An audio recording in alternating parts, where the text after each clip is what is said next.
Bonjour à toutes et à tous, voici l'analyse du SP500 et de l'euro-dollar pour le mercredi 19 mars.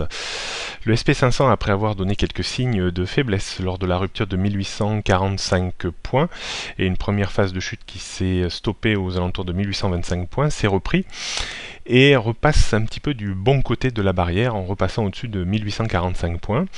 Pour le moment, rien ne permet de dire que l'indice va établir de nouveaux sommets et déborder 1880 pour filer vers 1900-1925 points. Mais l'indice a neutralisé un petit peu ces indications un petit peu baissières de ces dernières heures. Pour le moment, on va attendre un petit peu de voir comment l'indice évolue. Est-ce qu'il va rentrer dans un range entre 1825 et 1880 points? Difficile à dire, mais c'est peut-être un petit peu l'idée de ces prochaines heures.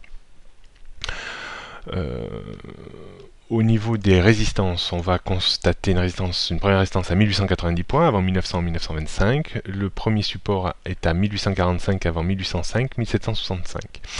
Alors on est repassé un petit peu du bon côté de la barrière en repassant au-dessus de 1845 points. Il va falloir voir si, dans les prochaines heures, l'indice est capable de tenir maintenant 1845 points. S'il repasse en dessous de 1845 points, on pourrait avoir de nouveau une accélération baissière sur 1820-25 et peut-être plus bas. Donc on avait une stratégie un petit peu vendeuse entre 1845 et 1850. Pour le moment, on ne va pas toucher cette stratégie. On a un stop à 1890 points en clôture jour et un objectif toujours à 1805 points. Au niveau de l'euro-dollar, ça reste un petit peu le calme plat sur des niveaux très élevés.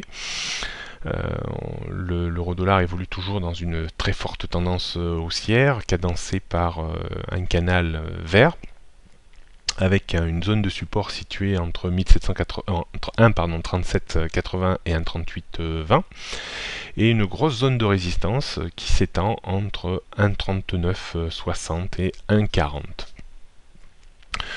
Donc au niveau des résistances, 1,3960, 1,40 c'est compliqué à déborder, 1,3860,